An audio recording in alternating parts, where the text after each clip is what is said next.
First question,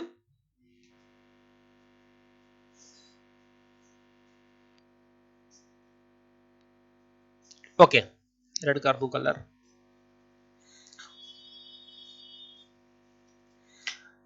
dot dot contain button that provide quick access to frequently used command. Hindi में देख लीजिए, एक ऐसी बटन होते हैं जो बार बार उपयोग में आने वाले कमांड का त्वरित एक्सेस प्रदान करते हैं। मतलब कि ऐसे कौन सी जगह को हम बोलते हैं, क्या कहते हैं, जहां पर बार बार यूज आने वाले कमांड को हम तत्काल यानी कि त्वरित रूप से यूज कर सकते हैं, उसे हम क्या कहते हैं? क्विक एक्सेस टूल बार या मेनू बार या विंडो या फाइंड विकल्प, क्या कहते हैं? उसे हम कहते हैं क्विक एक्सेस बार कहते हैं। और क्विक एक्सेस बार कहां होता है तो पता है आपको? कहां पे होता है बताइए? ये यहां पर, ये जगह दिखाई दे रही है, इसे हम कहते हैं क्विक एक्सेस बार। अगर कोई भी सॉफ्टवेयर खोलिए, वर्ड, एक्सेल, पावर पॉइंट, है ना, यहां पे तो आपको दिखाई देगा इस एरिया में, इसे हम कहते हैं क्विक एक्सेस बार। मतलब हम इन्हें शीघ्रता से जल्दी से एक्सेस कर सकते हैं, ओपन कर सकते हैं। अगर आप फाइल इसमें सेव करना चाहते हैं, क्या करेंगे? फाइल पे जाएंगे, सेव पे क्लिक करेंगे, ये करेंगे ना, फिर क्लिक करेंगे तब जाकर के ये भी खुलेगी। लेकिन हम चाहते हैं कि यहां पे क्लिक कर दो, सेव बटन यहां भी तो है, डायरेक्ट खुल जाएगा, ये हमारा समय बचेगा, शीघ्रता से खुलेगा। तो यहां पर आंसर होगा क्या? क्विक एक्सेस टूलबार होगा, जहां पे हम रखे हुए कमांड को शीघ्रता से क्विकली एक्सेस कर सकते हैं।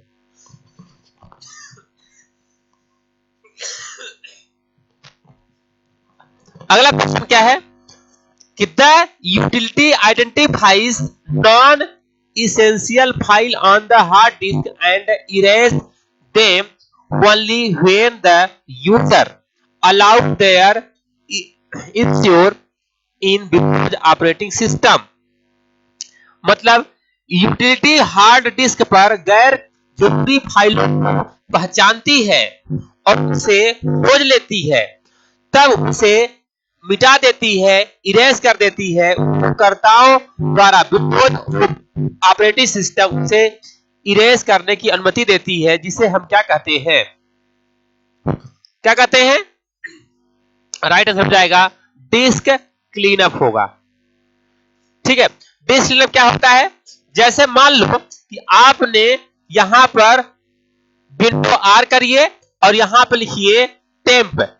टेम्प लिखने के बाद आप देखोगे आप कंप्यूटर में बहुत सारी टेम्परेरी फाइलें बन जाती हैं। ये टेम्परेरी फाइलें, ये ऐसी टेम्परेरी फाइलें हैं जिन्हें हमें इनका यूज नहीं पड़ता है, टेम्परेरी फाइलों का इनका। ये फालतू स्पेस भी ले रही है आपके कंप्यूटर में, तो आप अगर चाहें तो इन्हें हटा सकते हैं। कैसे हटाएंगे? तो इसके लिए आप चाहे डायरेक्ट यहीं से डिलीट कर दीजिए सेलेक्ट करके, या आप क्या ओपन कर लीजिए? Disc cleanup. तो यहां पे क्लिक करिए और सर्च करिए डिस्क, DISK, डिस्क क्लीनअप, आ गया। यहां पे डिस्क क्लीनअप पे क्लिक करिएगा और डिस्क क्लीनअप चला दीजिए। और आपसे यहां पूछेगा कि कौन कौन सी जगह की फाइलों को, टेम्परेरी फाइलों को हटाना है, तो आप यहां पे टिक कर दीजिए सभी को और then clean up the system file और क्लीन कर दीजिए। ठीक है, तो इस तरह से क्या हो जाएगा? कुछ टेम्परेरी फाइलें भी हटा सकते हैं और ये फाइलों को हटा सकते हैं। तो यहां पे आप टेम्परेरी फाइलों क्या कर सकते हैं? डिलीट कर सकते हैं, ये देखिए। ठीक है, तो ये डिस्क क्लीनअप की हेल्प से अनवांटेड, अननेसेसरी, अनावश्यक फाइलों को हटा सकते हैं, जिसे कहते हैं क्या? Disc cleanup. डिस्क क्लीनअप आपको चलाते रहना चाहिए अपने सिस्टम में। क्या है कि फालतू जो फाइलें बनती है ना, क्रिएट होती है टेम्परेरी, वो हट जाएगी, तो थोड़ा सा स्पीड अच्छी रहेगी। हाँ, अच्छी स्पीड रहेगी और फालतू जो फाइलें भर जाती है, डिस्क भर जाती है, वो इंपटी हो जाएगा, है ना। तो इस तरह से चलिए इसको करने दीजिए। अभी हम चलते हैं नेक्स्ट क्वेश्चन की ओर। Which of the following is a primary memory? Which of the following is a primary memory? इसमें से प्राइमरी मेमोरी कौन सी होती है बताइए?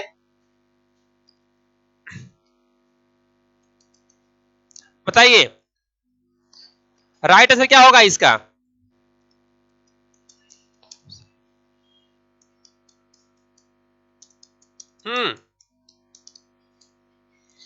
हार्ड डिस्क होगा कि सीडी होगा कि रैम होगा कि पेन ड्राइव होगा?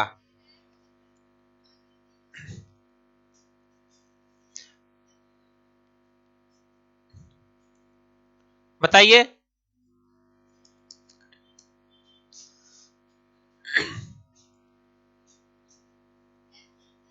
हाँ, राइट आंसर होगा रैम। रैम का फुल फॉर्म क्या होता है? Random and random access memory होगा, है ना राइट आंसर। और कौन कौन से मेमोरी प्रकार होते हैं? रैम होता है, रोम होता है, और क्या होता है? कैश मेमोरी होता है, कैश मेमोरी होता है, और क्या होता है? वर्चुअल मेमोरी होता है, ठीक है, और सेकेंडरी स्टोरेज मेमोरी होता है, रजिस्टर्स होते हैं, ठीक है। तो ये हमारे सब क्या मेमोरी है, लेकिन प्राइमरी मेमोरी में आपका क्या है? रैम रोम, ठीक है। हाँ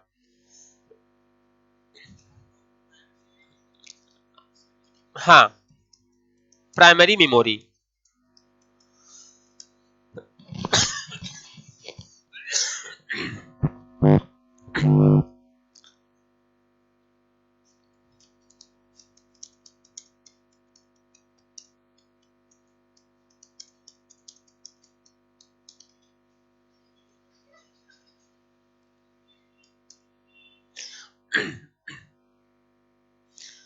तो यहां पे प्राइमरी मेमोरी रैम और रोम, कैश मेमोरी वगैरह प्राइमरी है, ठीक है।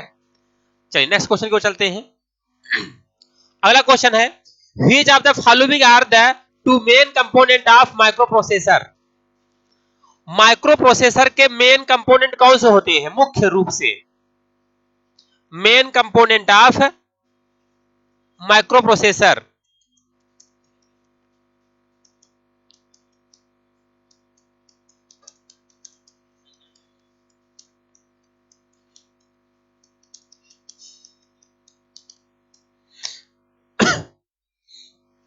राइट आंसर क्या होगा?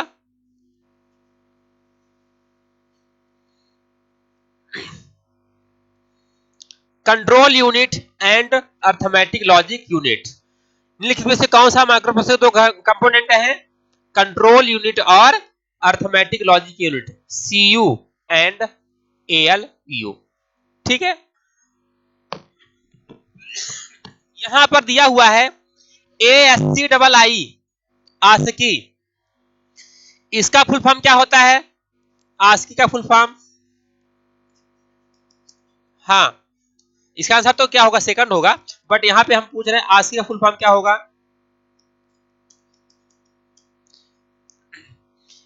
इसका फुल फॉर्म होगा आस्की का, एएससी डबल आई का, अमेरिकन अमेरिकन स्टैंडर्ड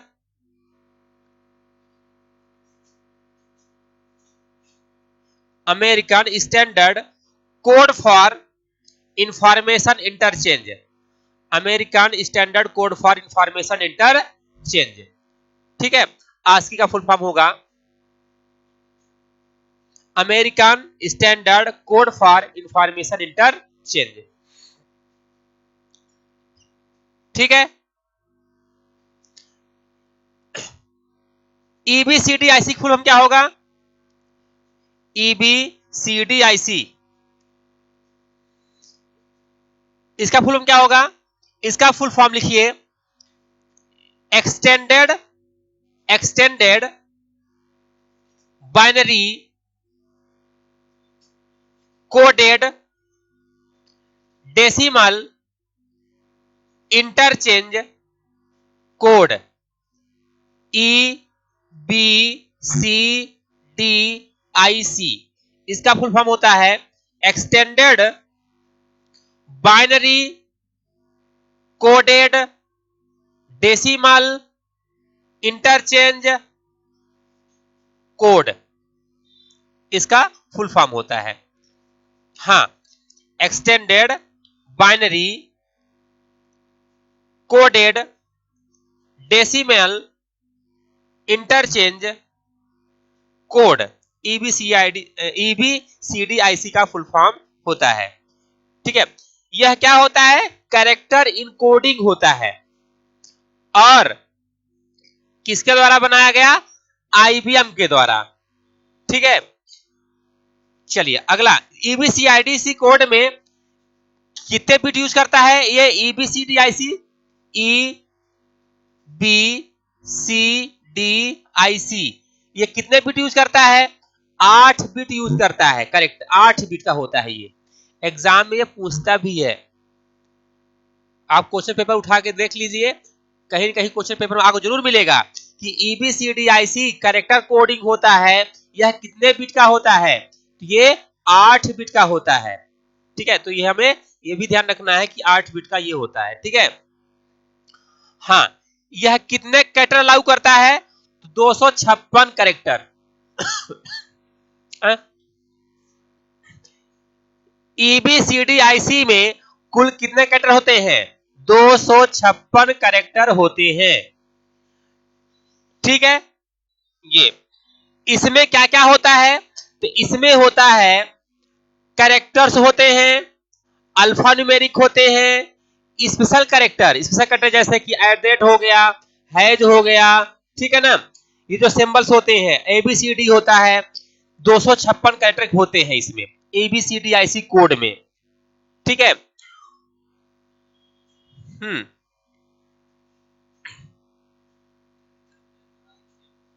हाँ, आईबीएम फुल फॉर्म क्या होता है? आईबीएम फुल फॉर्म होता है international business machine. IBM company है जो कि प्रोसेसर बनाती है। तो आईबीएम फुल फॉर्म क्या होता है? International business machine. ठीक है,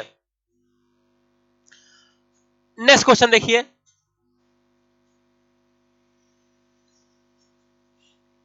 which of the following is a web server? Which of the following is a web server? इसमें से कौन सा एक वेब सर्वर है? बताइए क्या होगा इसका आंसर? अपाचे। अपाचे, अपाचे क्या है? एक वेब सर्वर है। ठीक है,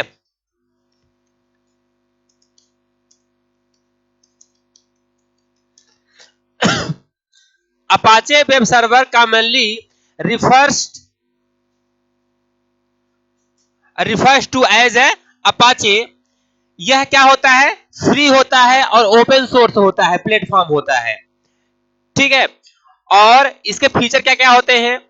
अपाचे के फीचर यानी गुण होते हैं, ये ओपन सोर्स होता है, ओपन सोर्स होता है और क्रॉस प्लेटफॉर्म होता है।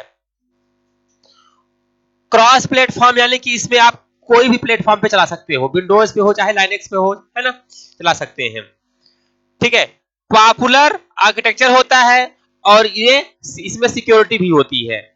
ठीक है, तो ये अपाचे हमारा क्या है? वेब सर्वर है। ठीक है, ये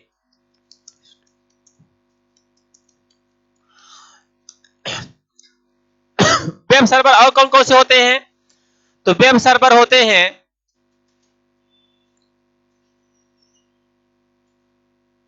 अपाचे तो हो ही गया, है ना, वेब सर्वर अपाचे है।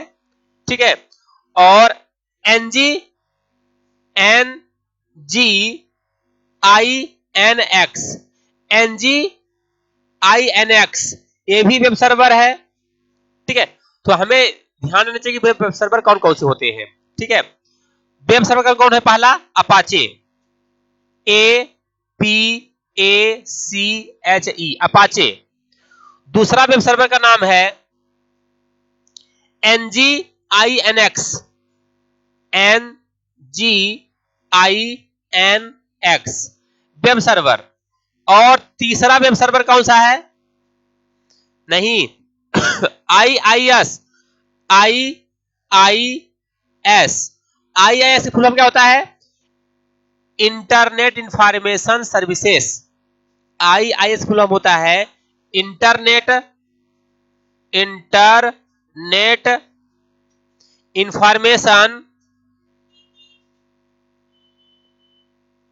Information services. Internet information services. तो ये तीन हो गए web server, Apache, NGI, NX, IIS, और कौन सा होता है लाइट स्पीड वेब सर्वर, ये भी है। चौथा लिखिए लाइट स्पेस, चौथा number light speed web server, light speed web server, caddy, caddy, CADDY, caddy, और लाइट TDP। अगला है छठवां नंबर light TTPD, light TTPD,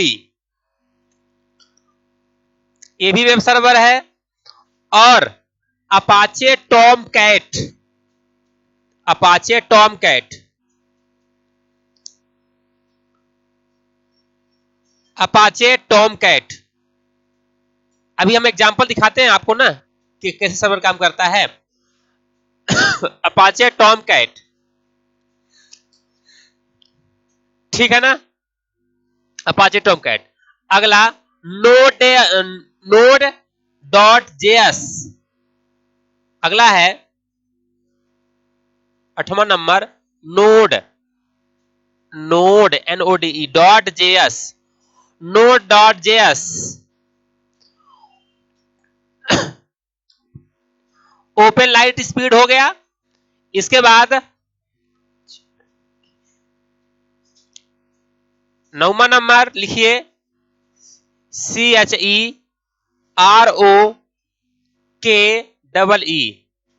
Cherokee. Next, इतने हो गए ना, ये सभी क्या है वेब सर्वर है। अब एक वेब सर्वर काम कैसे करते हैं, जितने भी हम नाम बताए हैं ना, ये काम कैसे करते हैं। जैसे मान लीजिए हम आपको दिखाते हैं, ये यहां पर जाते हैं और कंट्रोल पैनल पे जाते हैं। विंडोज ऑपरेटिंग सिस्टम का जो सर्वर है ना, तो कौन सा है माइक्रोसॉफ्ट कंपनी का IIS, इंटरनेट इंफॉर्मेशन सर्विसेज। तो यहां पे हम आपको दिखाते हैं,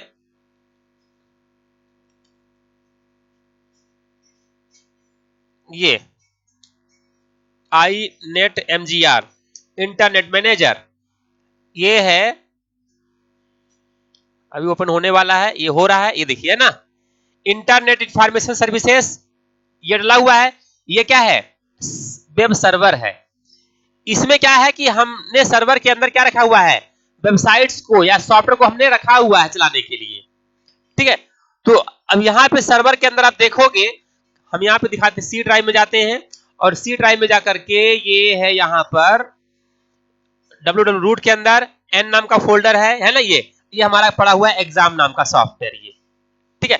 तो अगर हम इसे किसी ब्राउजर पे चलाना चाहते हैं, यहां पर हम जाते हैं और ब्राउजर ओपन करते हैं, ठीक है। ये देखिए यहां पर जाते हैं और लिखते हैं लोकल होस्ट, लोकल होस्ट लिख करके एंटर मारेंगे ना, तो आपके सिस्टम में अगर IIS सर्वर डला हुआ तो ब्राउजर पे जाएंगे, लोकल होस्ट लिखेंगे तो इस तरह से आ जाएगा इंटरनेट इंफॉर्मेशन सर्विसेज लिख करके आ जाएगा, ठीक है ना। और जो भी आपने अपने फोल्डर का नाम दिया होगा, जैसे हमने अपने फोल्डर का नाम दिया है एन नाम का फोल्डर के अंदर सॉफ्टवेयर है एग्जाम का, तो ये देखिए क्या गया ऑनलाइन एग्जामिनेशन वाला सॉफ्टवेयर खुल गया। और यहां पर हम अपना रोल नंबर पासवर्ड डालेंगे तो हम यहां पर लॉगिन कर जाएंगे और ऑनलाइन अपना टेस्ट दे सकते हैं। तो यानी कि जो हमारा ये सॉफ्टवेयर रखा हुआ है, तो कहां पे रखा है वेब सर्वर के अंदर रखा हुआ है।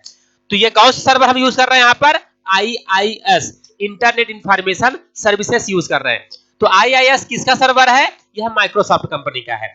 तो यहां पर जो हम लोग यहाँ पे पढ़ रहे थे, देख रहे थे, ये जितने भी यहाँ पर दिए गए हैं, ठीक है, ये लाइट स्पीड कैडी, लाइट एसटी पीडी और अपाचे टॉम कैट, ठीक है, और ये सभी हमारे क्या है, वेब सर्वर है, ठीक है। ओके, अगला क्वेश्चन, नेक्स्ट क्वेश्चन क्या है, the auto correct option is available in the dot dot tab of open office writer. The auto correct option is available in the dot dot tab of the open office writer. मतलब open office writer के किस tab में auto correct option होता है। तो जिस तरह से एमएस ऑफिस होता है ना, जिस तरह से एमएस ऑफिस होता है उसी तरह से ओपन ऑफिस होता है। क्या होता है, ओपन ऑफिस होता है।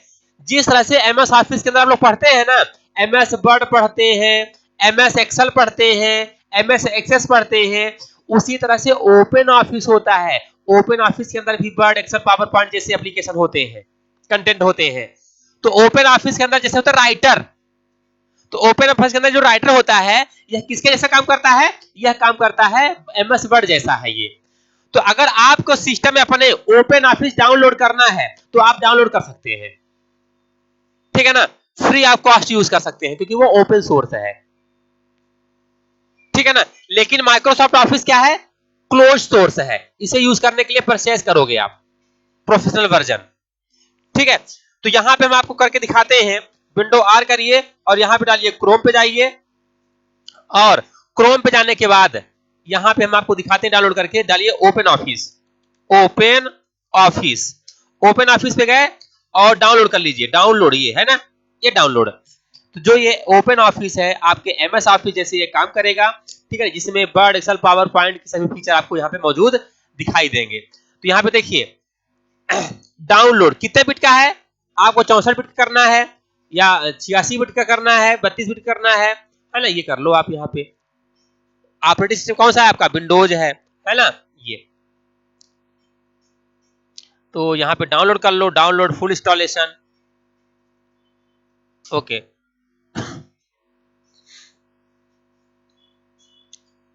ये कुछ सेकंड बाद क्या हो जाएगा, ऑटोमेटिक डाउनलोड होगा।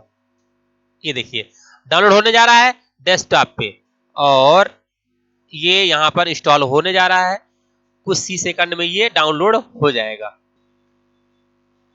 तो देखिए यहां पर अपाचे ओपन ऑफिस हमने यहां पर डाउनलोड कर लिया हुआ है और 136 MB का था। यहां पे क्लिक करके और इसको कर लेते हैं इंस्टॉल, ठीक है, यस यस किया हमने और नेक्स्ट। ये ओपन ऑफिस हम अपाचे का इंस्टॉल कर रहे हैं और अनपैक ये हो रहा है इंस्टॉल, ठीक है, इस तरह से इंस्टॉल कर लेना है। ओपन ऑफिस भी सिलेबस में है, आता है, ठीक है, क्वेश्चन आते हैं इसके। ओके नेक्स्ट और नेक्स्ट, ठीक है, और नेक्स्ट, ठीक है, नेक्स्ट।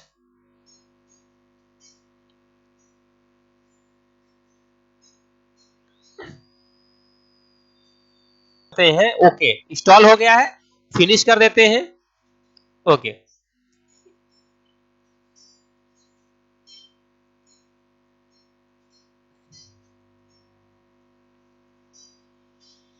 ठीक, इंस्टॉल हो गया। अब यहां पे हम ओपन करते हैं ओपन ऑफिस, ओपन ऑफिस ये दिखाई देने लगा यहां पर, ओपन ऑफिस ओपन करिए। अब इस ओपन ऑफिस में ये है, ओपन ऑफिस किस कंपनी का है, अपाचे का, अपाचे अपाचे ओपन ऑफिस है ना। और यहां पर नेक्स्ट पे करिए, नेक्स्ट, और यहां पर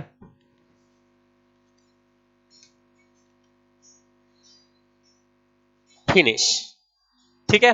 देखिए दिखाई दे रहा है यहाँ पे ओपन ऑफिस में, अपाचे ओपन ऑफिस में इतने ऑप्शन दिखाई दे रहे हैं। टेक्स्ट डॉक्यूमेंट मतलब क्या है, ये एमएस वर्ड है, ये एमएस वर्ड है। स्प्रेडशीट यानी कि ये क्या है, एक्सेल है। प्रेजेंटेशन ये क्या है, पावर पॉइंट। ये क्या है, डी बेस यानी डाटाबेस जैसे कि एमएस एक्सेस है, ड्राइंग के लिए है, फार्मूला के लिए है, कई सारे कंपोनेंट इसमें है। इसको हम पहला ओपन करते हैं ये टेक्स्ट डॉक्यूमेंट यानी कि ये जो वर्ड एमएस वर्ड जैसा जो होता है ना। तो इसको कहते हैं राइटर। यहाँ पे क्लिक करिए, ओपन ऑफिस राइटर खोलिए, ये आ गया। ठीक है, यहाँ पे देखिए दिखाई दे रहा है ये ओपन ऑफिस राइटर लिखा है ये। लेकिन अगर आप एमएस वर्ड ओपन करते हैं ना, विंडो आर करिए और यहाँ डालिए WIN WRD वर्ड, तो ये एमएस वर्ड है ना। तो अब यहाँ देखिए क्या लिखा है, ये लिखा है यहाँ पे माइक्रोसॉफ्ट वर्ड लिखा है ना, ये माइक्रोसॉफ्ट वर्ड। तो ये माइक्रोसॉफ्ट वर्ड जैसा ही कौन सा है, open office writer. Open office writer किस एप्लीकेशन का प्रोडक्ट है, किसके अंतर्गत आता है ये, ओपन अपाची ओपन ऑफिस, पूरा नाम है अपाची ओपन ऑफिस। ठीक है, अब यहां पे जब जाओगे आप देख लो, आप इसमें एग्जाम से पहले कौन कौन से ऑप्शन आते हैं, पूरा थोड़ा सा बहुत आसान है, बड़ अगर बनता है तो ये भी बन जाएगा, लगभग लगभग ऑप्शन वही रहते हैं।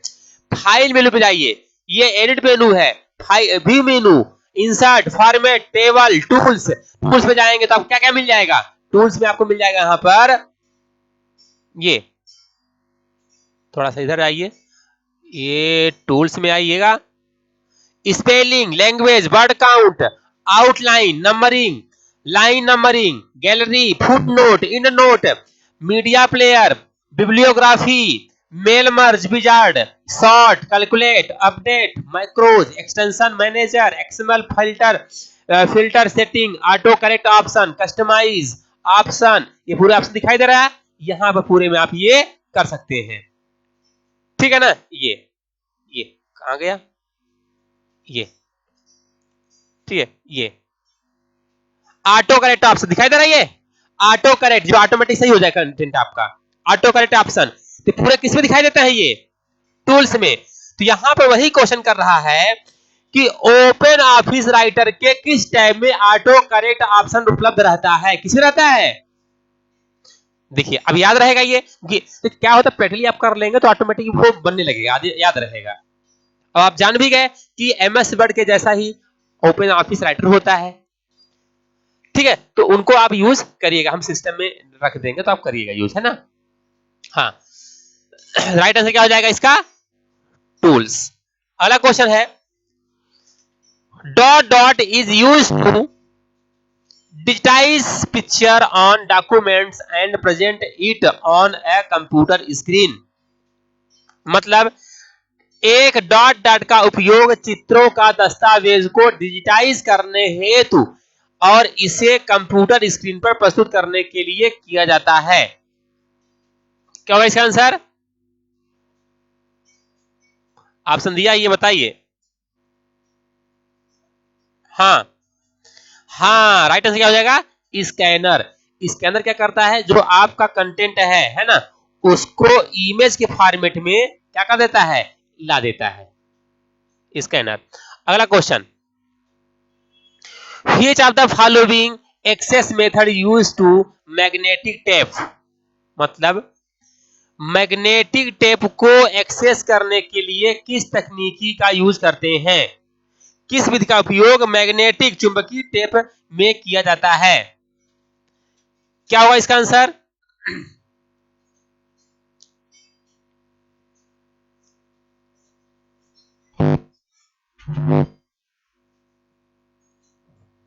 चुंबकीय टेप।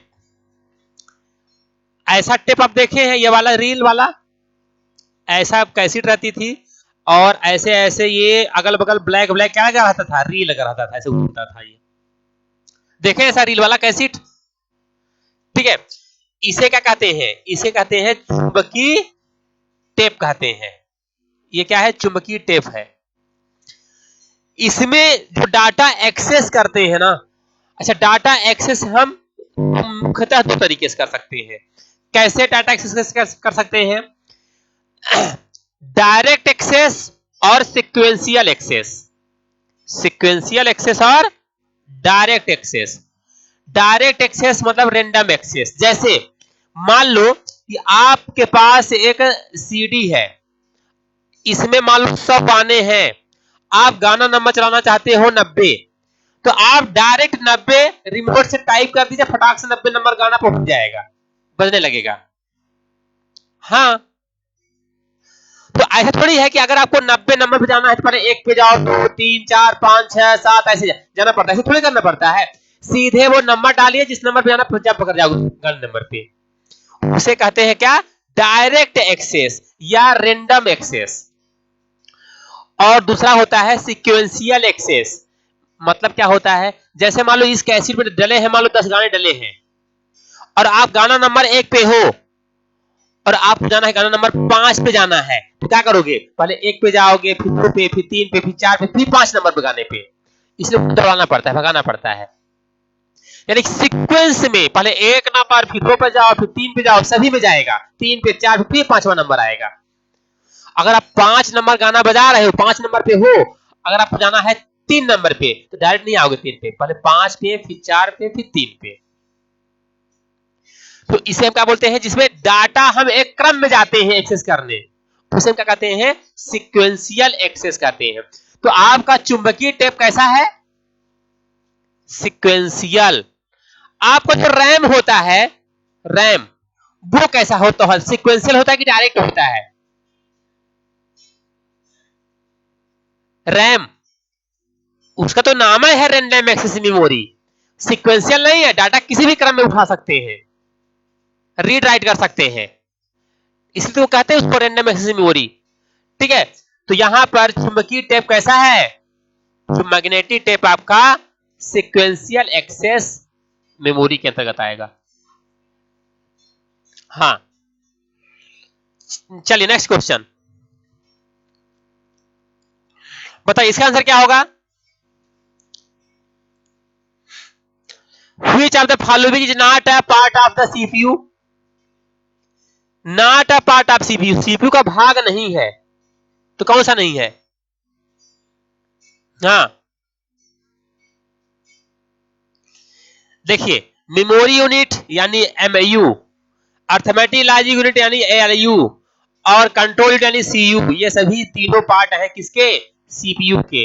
लेकिन डिस्प्ले, विजुअल डिस्प्ले यूनिट यानी मॉनिटर, यानी कि डिस्प्ले वाला देने वाला कंपोनेंट, विजुअल डिस्प्ले यूनिट जिसे कहते हैं VDU, VDU, visual display unit, ये जैसे मॉनिटर विजुअल डिस्प्ले यूनिट है। ठीक है, अगला, step recorder in Windows 7, which of the following command must typed into the start search box to launch problem step record in Windows 7? Windows 7 में problem step record को launch करने के लिए किस सर्च बॉक्स का यूज करते हैं? क्या यूज करते हैं? हाँ, तो ये यूज करते हैं PSR.exe, PSR.exe। अभी ओपन होगा, देखिएगा, ये है, आ गया स्टेप रिकॉर्डर। ये स्टेप रिकॉर्डर, आप यहां पे स्टार्ट पे क्लिक करिए और जो भी आप रिकॉर्ड करना चाहते हैं बोलिए, क्या हो रहा है? रिकॉर्ड हो रहा है। ठीक है, और इसको स्टॉप कर दीजिए, और स्टॉप करने के बाद आप इसे सेव कर सकते हैं। ठीक है, ये तो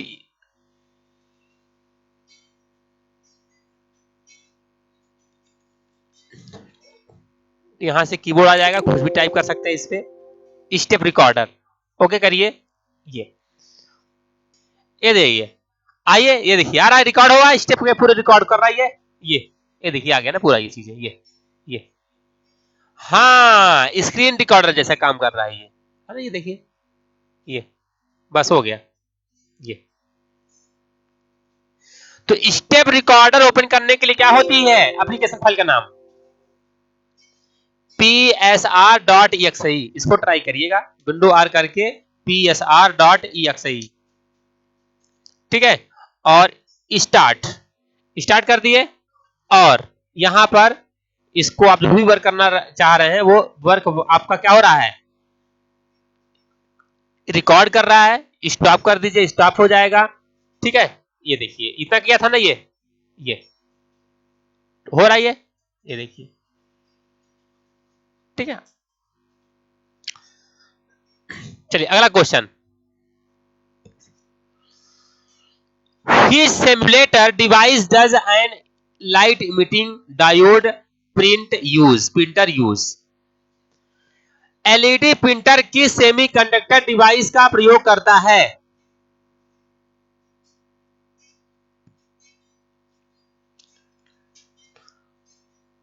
बताइए। लाइट इमिटिंग डायोड एलईडी का यूज करता है, वो लिखा ही हुआ है ना। एलईडी लाइट इमिटिंग डायोड का यूज करता है। ठीक है, चलिए इसको करवाते हैं।